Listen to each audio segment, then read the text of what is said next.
Glenn regarde sa profondeur, 60 mètres, il vérifie la pression de sa bouteille et se rend compte qu'il manque d'air. Tous ont commencé la plongée avec la même quantité d'air. Il décide qu'ils sont allés assez loin et qu'il est temps de faire demi-tour. Il fait signe de remonter, mais le groupe continue de nager, s'enfonçant plus profondément dans la grotte. La côte de calcaire d'Australie méridionale compte plus de 50 dolines remplies d'eau et plus de 800 grottes.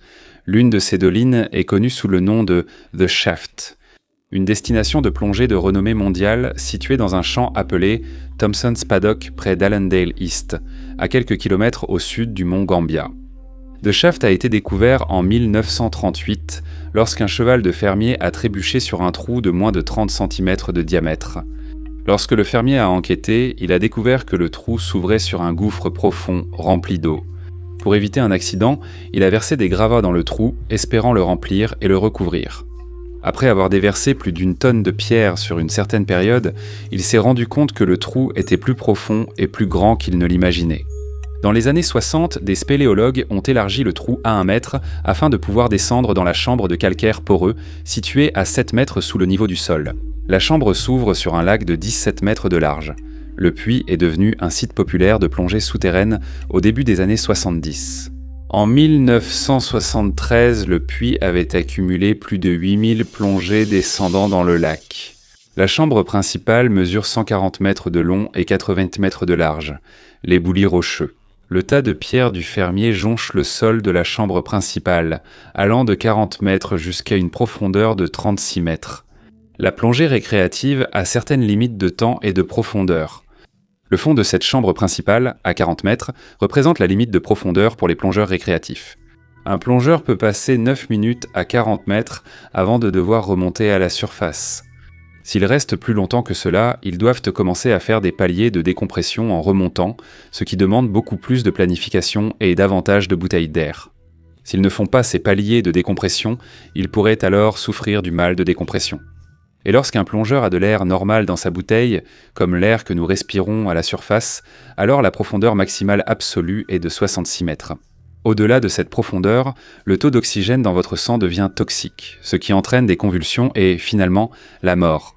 La chambre principale du puits marque la limite pour la plupart des plongeurs, d'autant plus que la plongée en grotte exige une formation et un équipement spécifiques.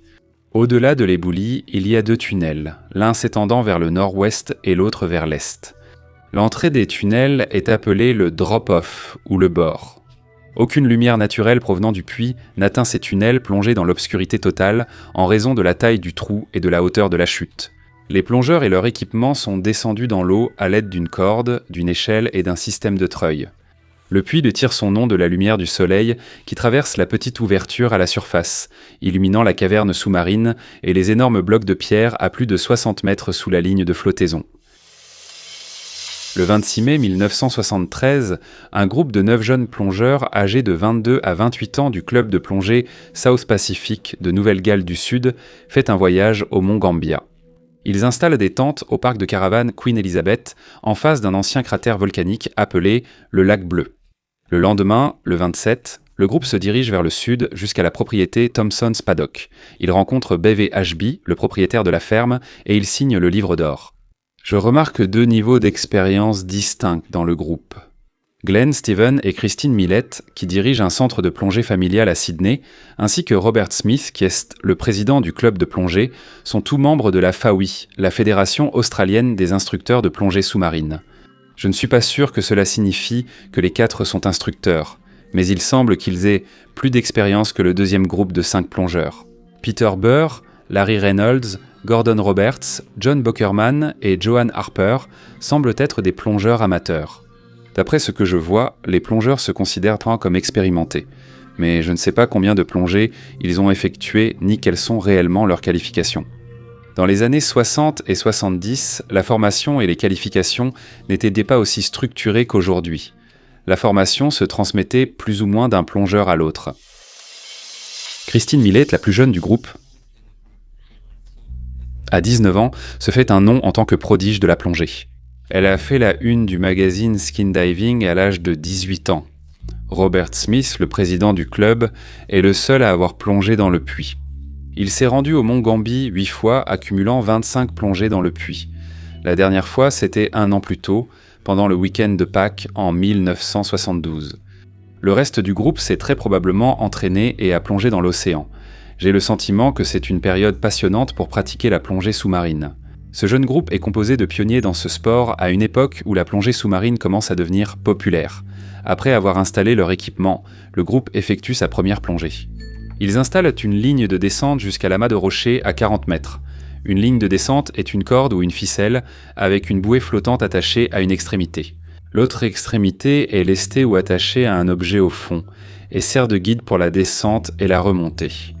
Après avoir installé leur ligne de guidage, les plongeurs explorent l'amas de rochers pour se familiariser avec leur environnement.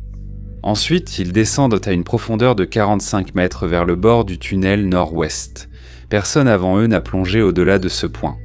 En regardant au bord de cette falaise sous-marine, imaginez le conflit intérieur. D'un côté, il y a une immense attirance à descendre dans la grotte pour explorer un endroit où personne n'est jamais allé. Et de l'autre, votre cœur s'emballe à l'idée d'aller plus profondément dans l'eau noire sans accès direct à la surface. Le groupe fait demi-tour et remonte le long du filin pour se préparer à leur deuxième plongée le lendemain matin.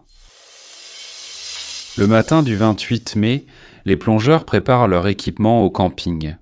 Ils vérifient une seconde fois que leurs bouteilles sont bien pleines. Après les avoir remplies la veille, ils remplacent les piles de leurs lampes par des neuves. Ils effectuent des vérifications de dernière minute sur leur détendeur. Gilet gonflable, combinaison de plongée et masque.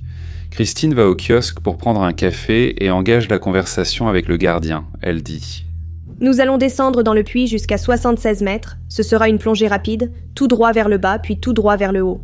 Plongée rapide jusqu'à 76 mètres. Ils peuvent rester 1 ou 2 minutes et ils doivent remonter immédiatement.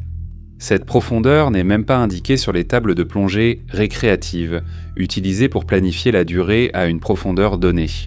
Ils pourraient donc dépasser 66 mètres et éviter la toxicité de l'oxygène, mais seulement pour une courte durée. Plus ils descendent, plus ils consomment vite l'air de leur bouteille. Au-delà de 30 mètres, ils ressentiront aussi la narcose à l'azote, comparable à boire des martinis sous l'eau. Plus ils descendent très profondément, plus l'effet est au fort, mais il disparaît dès qu'ils commencent à remonter.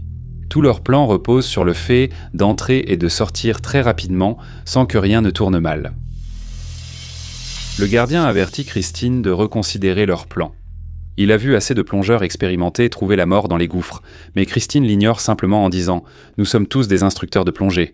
Maintenant, si j'ai bien compris… » Un plan prévoit d'explorer les bords extérieurs de la chambre principale, en restant dans la lumière naturelle du puits. Mais Christine et certains des autres plongeurs plus expérimentés ont un plan différent. Lorsqu'ils atteindront le bord du périmètre, ils prévoient de descendre à 76 mètres pour établir un record, puis de remonter à la surface. Mais il n'y a pas de membre du groupe désigné comme chef responsable de la coordination de la plongée. Je ne suis pas sûr que les deux groupes se soient d'en parler du plan, ou si c'est un plan secret, et je n'arrive pas vraiment à savoir qui est impliqué dans ce plan secret. Si Christine affirme que ce sont les instructeurs, il s'agit sûrement des frères et sœurs du centre de plongée, Christine, Glenn et Stephen Millett, ainsi que du président du club, Robert Smith. Le groupe se rend en voiture jusqu'au gouffre pour leur plongée exploratoire. Joan, la 9e membre du groupe, décide de ne pas participer à la plongée. Elle avait eu des problèmes sur l'échelle menant à la grotte la veille, alors elle décide de rester à l'extérieur du gouffre, de préparer à manger et d'aider les autres plongeurs. Alors que le groupe grimpe à travers l'étroit passage d'entrée, des nuages commencent à se former à l'horizon. Les 8 plongeurs entrent dans l'eau à 13h et descendent rapidement. Le groupe ne se divise pas en binôme, ils descendent plutôt en un seul groupe. Ils ne laissent point pas de bouteilles de secours pour la décompression et n'ont pas de moulinet de spéléo comme ligne de sécurité lors de la descente ou remontée. Ils pensent qu'à 8 plongeurs, les lignes seraient gênantes et peu pratiques sur un fond rocheux. Ils atteignent le sommet de l'éboulis à 36 mètres, le point le moins profond de la grotte. Le groupe se rassemble au sommet de l'éboulis et se vérifie mutuellement en échangeant le signe « OK ». Robert Smith, le président du club, prend la tête et descend vers le sol recouvert de blocs, là où ils avaient terminé leur plongée la veille.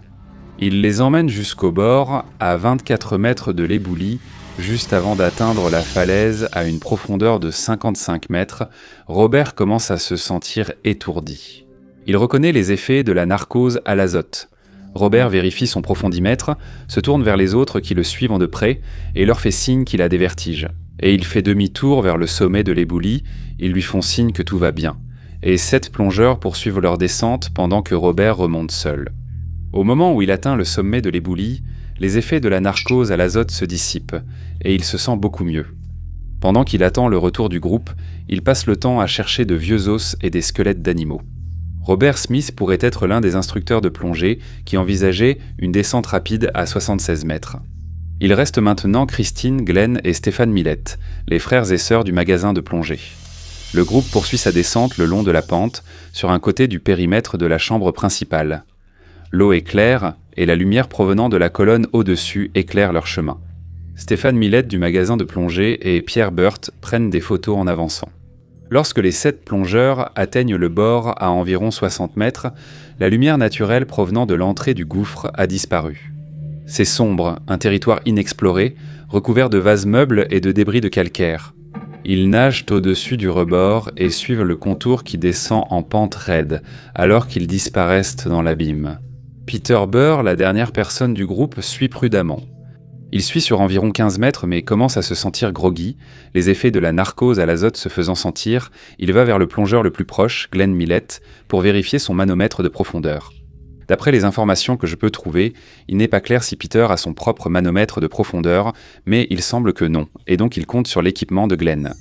Glenn regarde la profondeur, puis vérifie sa propre réserve d'air et se rend compte qu'il est déjà à court d'air. Tout le monde a la même quantité d'air, donc il se dit qu'ils doivent que tous être à court d'air. Il décide qu'ils sont allés assez loin et qu'il est temps de faire demi-tour. Alors il tend la main vers sa sœur Christine pour lui faire signe de faire demi-tour et de remonter à la surface, mais il n'arrive pas à attirer son attention. Glenn Millett est l'un des frères et sœurs de Dive Shock, mais il ne semble pas être parmi les instructeurs mentionnés par Christine. En descendant jusqu'à 76 mètres, Glenn sait qu'ils doivent remonter. Christine et Stephen Millett, frères et sœurs du magasin de plongée, descendent trop profondément sans fil d'Ariane pour la grotte. Ils manquent d'air et entraînent involontairement 3 plongeurs moins expérimentés avec eux, qui n'ont ni l'équipement ni l'expérience nécessaire pour se rendre compte que cela ne fait pas partie du plan de plongée. Alors que Glenn descend pour essayer de rattraper sa sœur, Peter Burr, qui se trouve à l'arrière du groupe, ne voit pas le manomètre de profondeur de Glenn, qui indique 65 mètres. Peter voit Glenn continuer à descendre dans la grotte. Il décide donc de continuer lui aussi. Malgré les effets de la narcose à l'azote, ses sens s'émoussent, son corps devient lourd et il a du mal à suivre le groupe. Il essaie plutôt de se concentrer sur le faisceau lumineux de sa lampe torche. Il ne remarque pas que Glenn fait demi-tour, Glenn manque d'air et fait demi-tour. Alors que le reste du groupe continue plus profondément dans la grotte, il remonte à une profondeur moins importante pour les attendre. 6 plongeurs poursuivent. John Bockerman, l'un des plongeurs amateurs, prend maintenant la tête et nage vigoureusement vers le fond de la grotte. Il est probablement affecté par la narcose à l'azote, ce qui altère son jugement, ou il veut simplement atteindre en premier leur objectif de 76 mètres. Mais je ne suis même pas sûr qu'il faisait partie du clan Bounce Dive. Pour commencer, le problème avec la narcose à l'azote, c'est que c'est comme être ivre. On connaît tous des gens qui se sentent invincibles après quelques bières. John est suivi par Christine Millett de The Dive Shop, puis Gordon Roberts, Larry Reynolds et Peter Burr ferment la marche. Selon les récits, on ignore si Stéphane Millett fait toujours partie du groupe. À 68 mètres, Gordon demande à Larry de vérifier profondimètre et air. Les deux constatent qu'il manque d'air. Il vérifie l'air de Christine et bien qu'elle en ait plus qu'eux, Gordon donne le signal de remonter. Et les 3 commencent donc à remonter rapidement. Le groupe de 6 plongeurs est maintenant séparé. Christine Millett du centre de plongée remonte avec les plongeurs amateurs Gordon et Larry. Peter Burr jette un coup d'œil vers le haut et les voit remonter, mais John Bockerman ne regarde pas, et Stephen Millett est introuvable car leur air est faible. Gordon, Christine et Larry remontent rapidement à la surface, presque à la verticale, au lieu de revenir sur leurs pas le long du contour de la grotte, qui monte en pente. La masse de nuages qui se formait à l'horizon lorsqu'ils ont commencé leur plongée est maintenant passée. Le champ de Thompson bloquant le faisceau de lumière dans l'eau, le tas de rochers qui devrait leur servir de repère, n'est plus visible. Avec la grotte plongée dans l'obscurité, les plongeurs ne voient rien d'autre que le faisceau de lumière de leur lampe, qui n'éclaire pas loin dans la vase. Ils ont déjà remué la vase en descendant dans la grotte sans ligne de sécurité, ils remontent maintenant sans aucune visibilité. Les effets de la narcose à l'azote accentuent encore leurs sentiments de peur, de panique et de confusion. À 45 mètres, Gordon et Christine pénètrent dans un trou en forme de dôme au plafond de la grotte. Larry, 3 mètres derrière et sous les deux plongeurs, les observe balayer la zone avec leur lampe torche à Rotterdam à la recherche d'une sortie. Gordon indique qu'ils sont perdus. Grâce au reflet de leur lampe torche, Larry peut voir que Gordon et Christine ont l'air effrayés. Il est submergé par une sensation de panique. Quand sa lampe torche s'éteint, il panique en essayant de la rallumer. Et alors qu'il essaie concentré sur sa torche, il perd sa flottabilité et commence à redescendre dans la grotte. Il lutte avec sa torche et elle se rallume en vacillant. Plus profondément dans l'eau, il aperçoit la silhouette d'un autre plongeur près du fond. Il ne reconnaît pas que c'est Peter Burr, mais nage rapidement dans sa direction.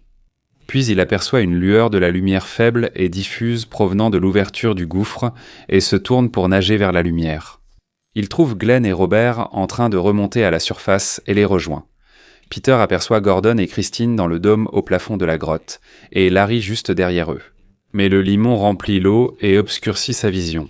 Il voit alors une lumière devant lui et les plongeurs Glenn et Robert. Alors qu'il nage vers eux, sa respiration devient plus difficile. Alors que sa bouteille est presque vide, il actionne la tige de réserve pour libérer l'air restant, une fonction des anciens équipements aujourd'hui disparus.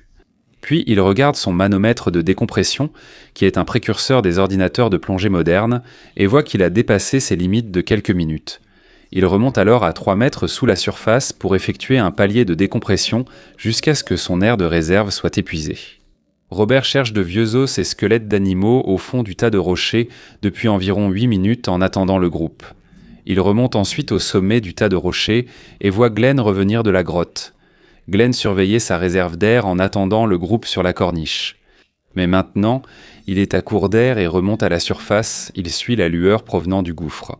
Robert voit Glenn nager régulièrement vers la surface et le suit, pensant que Glenn doit être le dernier plongeur à remonter. Ils atteignent tous les deux la surface, suivis par Larry, et environ 30 secondes plus tard, Peter atteint sa marque des 3 mètres. Il réalise maintenant que 4 plongeurs sont encore sous l'eau. Glenn demande à Johan, qui est à la surface, d'abaisser une bouteille de rechange et un détendeur.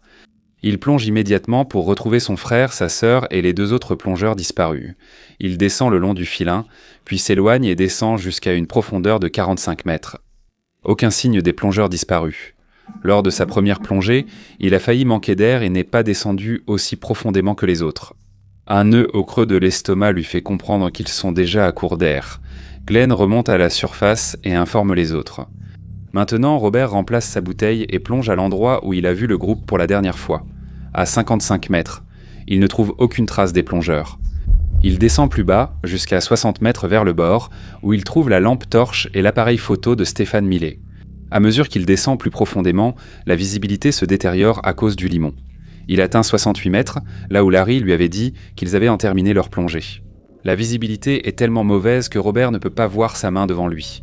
Il fait demi-tour et remonte là où la visibilité est meilleure, et il peut voir le tas de rochers. Après 10 minutes, il termine sa recherche et remonte, en s'arrêtant pour la décompression. Avant de remonter à la surface, Pierre emprunte l'équipement de Robert et il descend pour une dernière recherche infructueuse. Il n'y a plus rien qu'il puisse faire. Alors il demande à Jeanne de prévenir les autorités. Jeanne court jusqu'à la ferme de BV Ashby, le propriétaire de l'exploitation, pour signaler l'accident et appeler à l'aide. Ashby appelle le poste de police de Mont-Gambier, qui envoie une équipe de secours et une ambulance à la Doline. Le 29 mai, l'équipe de récupération sous-marine de la police arrive au puits et procède immédiatement à une fouille, plongée à 60 mètres. Ils ne trouvent aucun corps, mais ils découvrent plusieurs équipements appartenant au groupe. Ils effectuent de plusieurs plongées sur plusieurs jours, mais ils ne retrouvent pas les plongeurs disparus. Ils s'appuient sur une description vague du gouffre fourni par les survivants, mais il reste non cartographié. Des plongeurs de la Marine royale australienne ont proposé leur aide à la police après avoir rencontré ces plongeurs, selon la Marine. L'équipe de récupération sous-marine de la police n'est ni formée ni correctement équipée pour plonger en dessous de 30 mètres. Ils conviennent que l'équipe de récupération doit d'abord s'entraîner à plonger jusqu'à 55 mètres et améliorer leur équipement avant que la récupération puisse continuer. L'opération de récupération est suspendue et aucune plongée civile n'est autorisée dans le puits jusqu'à nouvel ordre. Le 22 janvier 1974, 8 mois après l'incident, une équipe de télévision réalisant un documentaire sur la plongée souterraine descend à une profondeur de 15 mètres. Ils utilisent du matériel d'éclairage professionnel. Ils éclairent la grotte pour commencer à filmer. Un membre de l'équipe remarque un plongeur supplémentaire sur le toit incliné de la grotte. Derrière deux de ses coéquipiers, il nage plus près pour voir de qui il s'agit et découvre le corps d'un plongeur coincé sous une petite corniche. Ils refont surface et contactent les autorités. Le lendemain, l'équipe de récupération de la police récupère le corps de Stéphane Millette, l'un des frères et sœurs du magasin de plongée. Phoebe Ashby, la propriétaire terrienne, n'aime pas l'idée d'avoir 3 corps coincés dans une grotte sur sa propriété. Il sollicite une équipe expérimentée de plongeurs spéléologues de Melbourne pour aider à la récupération. Le 9 mars 1974, l'équipe de plongée trouve un corps allongé sur le dos à une profondeur de 59 mètres et un deuxième corps un peu plus profond. Christine Millette et Gordon Roberts. Plus bas, à 66 mètres, ils trouvent John Bockerman sous une corniche rocheuse. Ils préviennent l'équipe de récupération de la police, qui récupère les corps de Christine et Gordon 2 jours plus tard, le 11 mars. Le corps de John étant plus profond, la narcose à l'azote complique leurs efforts. Les plongeurs de la police interrompent leur opération pendant 1 mois afin d'élaborer un plan et de s'entraîner pour la récupération du corps à 66 mètres. Le 9 avril 1974, 11 mois après l'accident, l'équipe de récupération de la police est retournée dans le puits et a récupéré le corps de John. Une enquête du coroner a conclu que les victimes n'avaient pas assez d'air pour la profondeur de leur plongée et se sont noyées par manque d'air. Aucun membre du groupe décédé n'était un plongeur expérimenté en gouffre et aucune précaution de sécurité appropriée n'a été prise. Le puits ainsi que 3 autres gouffres ont coûté la vie à 11 personnes lors d'une série d'incidents entre 1969 et 1974. L'attention du public a forcé une enquête gouvernementale sur la sécurité de la plongée sous-marine dans les gouffres, ce qui a conduit à la création de l'Association des plongeurs de grottes d'Australie en septembre 1973. La plongée dans les gouffres est devenue réservée aux plongeurs évalués ou accrédités par l'Association des plongeurs de grottes d'Australie, ce qui a entraîné une diminution des accidents et des décès liés à la plongée dans les gouffres. En 1989, l'évaluation a été remplacée par un programme de formation comportant 3 niveaux de qualification: grotte, grotte avancée et grande cavité. La caverne principale du puits a été cartographiée en 1984 par le tout nouveau groupe de recherche de l'Association des plongeurs de grottes d'Australie. Les sections les plus profondes ont été relevées et cartographiées en 2003. Le tunnel nord-ouest descend en pente jusqu'à 80 mètres, où les 4 plongeurs sont morts et atteint une profondeur maximale de 124 mètres.